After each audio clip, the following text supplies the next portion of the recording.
Hi, this is Ruben Gonzalez. I'm an Olympic athlete, a best-selling author, and a professional speaker. But you would never have guessed that I could have accomplished those things, knowing where I came from.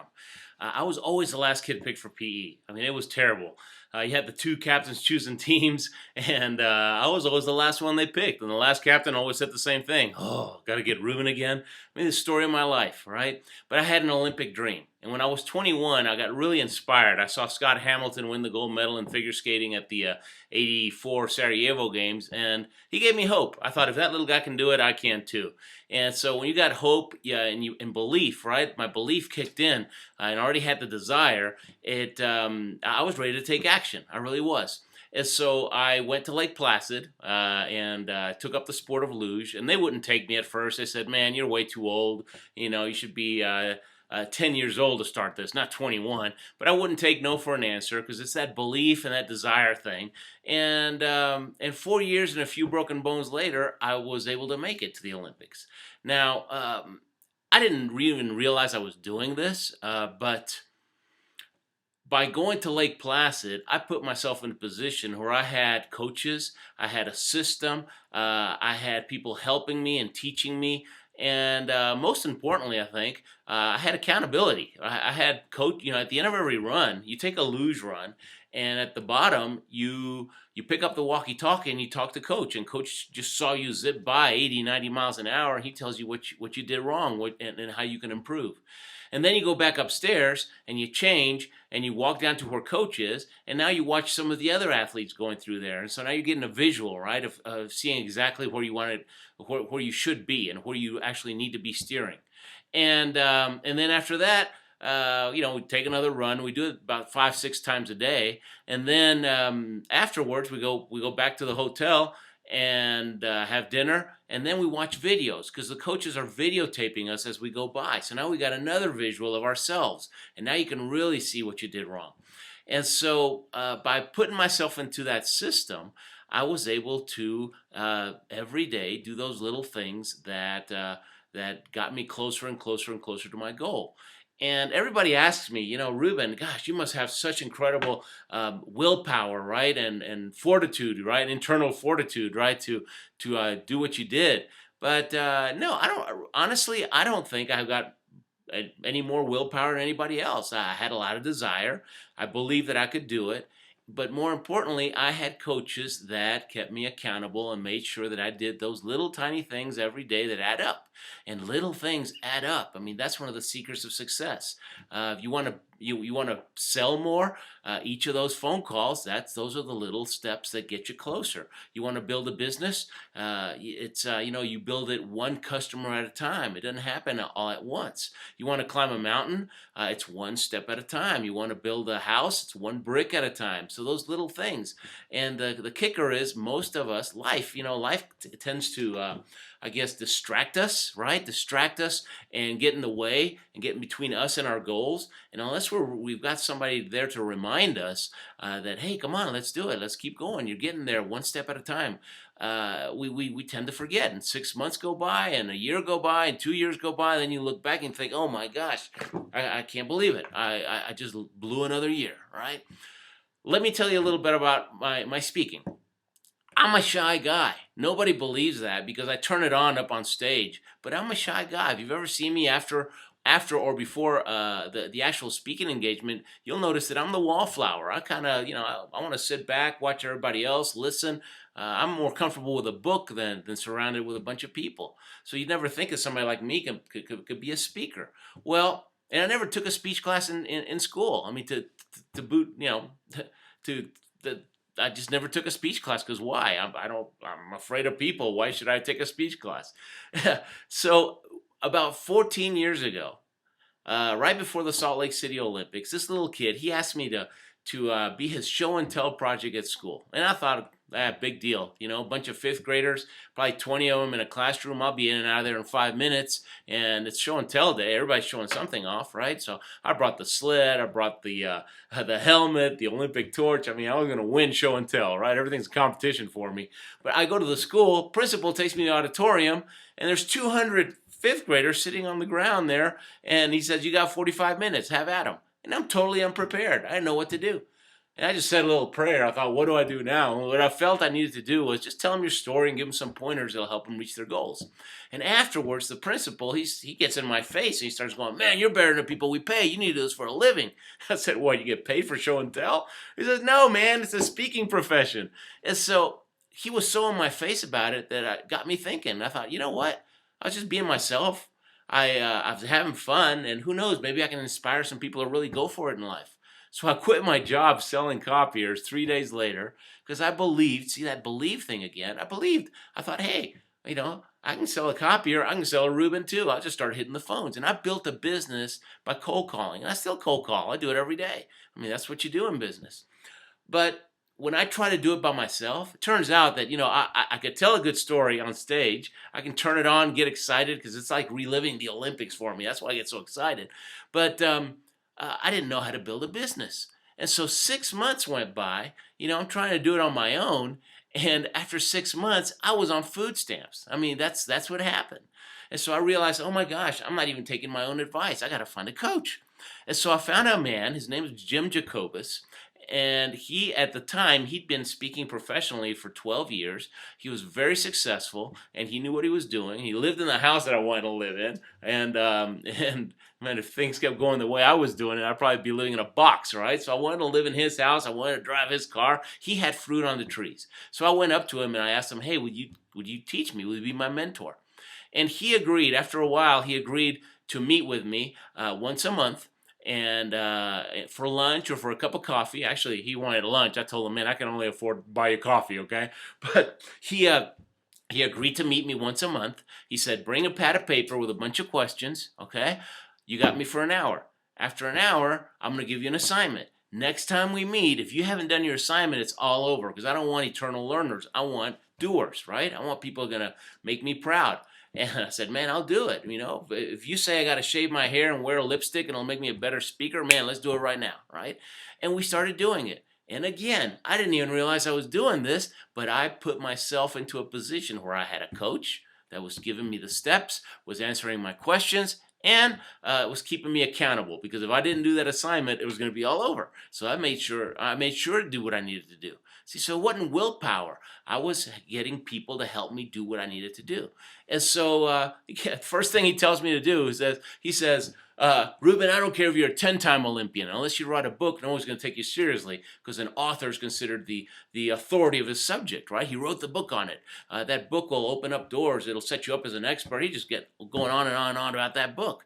I told him, man, I can't write a book. I made C's in English. He says, man, Ruben, you got a great story. You write that book, we'll give it to a bunch of A students. They'll clean it up for you. I thought, oh my gosh, I didn't think about that. And he says, yeah, it's called editing, so shut up and sit down. I mean, it was like that, right? I'm such a hardhead. My coaches need to be tough and mean, okay? Not at all like me. But anyways, I started writing the book.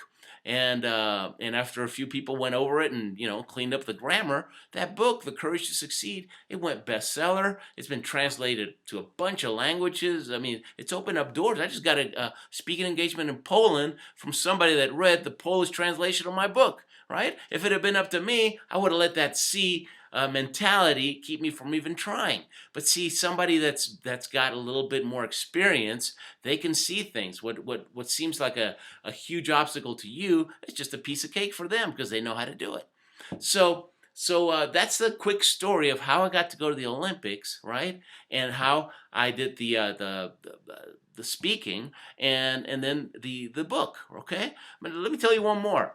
A few years ago, 5 years ago, actually, yesterday, 5 years ago, a bunch of friends and I climbed Mount Kilimanjaro, the highest mountain in Africa. I mean, this mountain, it's 19,000 feet high. It's about a mile higher than any mountain in the Rocky Mountains, okay? And I have no idea how to climb a mountain. So what did we do? We hired Dean Cardinal. Dean, he's a Mount Everest climber, okay? And he's climbed Mount Kili about 20 times. So he can do it with, with one arm tied behind his back or one leg tied behind his back. He could probably hop it all the way up. And so, you know what Dean told us? He said, look, you just step where I'm going to step for the next 5 days, and you eat and you drink and you rest when I say so. And in 5 days, you're going to get a great picture up at the top of the mountain. You'll be at the top of Africa, something that very few people get to do. And we did it. It was awesome. I've never been so tired in my life, but it was great, and I got the picture. And so anyways, same thing, coaching, accountability, having somebody guide you. And so this brings me to something that I've put together, and that for the right person, somebody that has a desire, right, to reach a goal, a big goal, and somebody that has the belief, right, the belief they can do it, and they're willing to take the steps. I've put together a 90-day challenge. It's a great program that mimics what I did to get me to the Olympics, and what I did to learn how to speak, and what I did to write my books and climb mountains. Okay, and it's the same process that I've taught. I've got friends that are astronauts, and friends that are jet pilots, and Dean, he's a mountain climber, and I'm a mountain follower. He's the climber, right? And so I've talked to these guys, and they said, yeah, that's exactly what we do. It's just a process. It's a process that gets us from point A to point B without having to worry about that willpower thing. And it gets us there faster than anything before. And so I put together this challenge, and if you want to learn more about it, just go to my special web page for it. It's called Ruben University, right? RubenUniversity.com. I mean, how cool is that? A C student's got his own university. So anyways, I put together this 90-day challenge. I'm limiting it to only 20 people because I want to be spending a lot of time helping them reach their goals, and helping them develop some habits, and teaching them the success principles that I've learned from people all over the world, but also from reading thousands of books on success. I mean, I'm a success addict. I just want to learn more about it, how to become more successful. And so it's very simple, okay? I'm a very simple guy. I just want to get from point A to point B. I like to keep things simple. I don't like to overcomplicate things to make myself sound like I'm a big PhD, super smart guy, okay? I'm just the guide that's going to get you from point A to point B. And it could be something personal, like losing a few pounds. It could be something like, hey, I really want to, I really want to build my business. I want to get my business started. I want to get those sales, whatever it might be. Maybe you're an athlete and you want to get to the Olympics, and maybe I can help you out. Okay. So what we're doing, it's simple. First, we'll do a quick questionnaire. Right, just a few questions, just a couple of pages. And basically, I want to learn what's driving you. What's exciting you about this goal? What is your goal, right? How long have you been trying to do it? What's been your biggest obstacle? And then I want to hear about your strengths, right? What do people tell you that you're good at, right? Because a lot of times we already know what we're good at, but what people tell you, if a lot of people tell you the same thing, man, that's what that's called? It's called a clue, all right? And so I want to learn what are your strengths, and we'll put together a plan based on your strengths. There are baby steps every day. This is not going to be hard, okay? Baby steps every day, little action steps that'll move you forward, okay? That's step number 1. Step number 2, 30-minute phone call, right? After I've read your answers to your questionnaire, I'm going to have questions, right? And so I'm going to ask you more questions, and we'll kind of fine tune it, come up with a nice plan, and get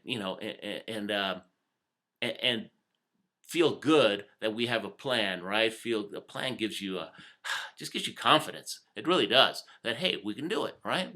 If I do this, this, and this, I can expect this, and then we're going to do a phone call for every week for 13 weeks. We're going to do a group call. Okay, now we're a group of up to 20 people. Hey, it might be 1 or 2, might be 15, might be a full classroom, 20 people. But it's going to be a group call. I'm gonna teach you guys for about 30 minutes on a principle of success that I follow to reach my big goals, and then we'll open it up for questions. And then this is going to get really good because some of these other people are going to ask questions you never would have thought of. All right, and then finally we'll do a.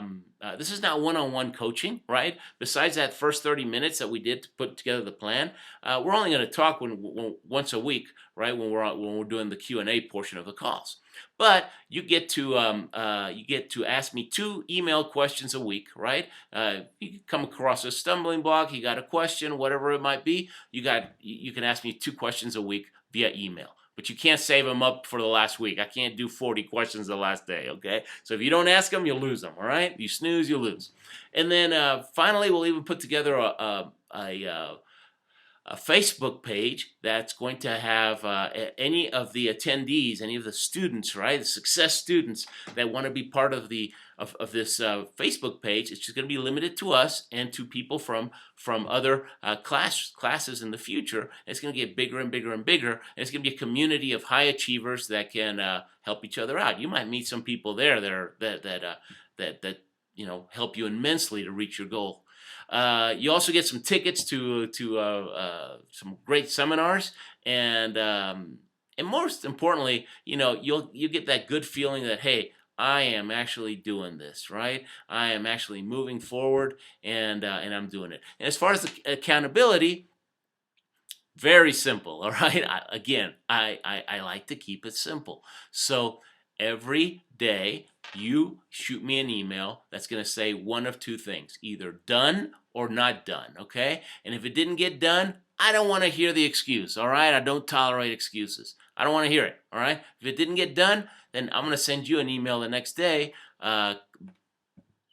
trying to figure out, okay, you know, come on, man, let's do it, right? This is why you wanted your particular goal. So I'll nudge you along. I'm not going to be a jerk. I'm just going to nudge you along and remind you, give you that why, right? That ways you have a better motivation to do it again. And those little baby steps, believe it or not, they're going to add up. And at the end of 90 days, you're going to be amazed at what you accomplished. And most importantly, you will have developed habits, and you will have developed the habit to do those little things. And then when it's all over, not only will you have accomplished a lot of things, you're going to be able to push. It's going to be like a booster, right? A booster rocket to push you forward in the next year. So anyways, I hope you're excited about this as I am. This is going to be fun. We're going to meet some great people. We're going to realize some great goals, and we're all going to feel great about ourselves. So make it an Olympic day, and check out RubenUniversity.com. Bye-bye.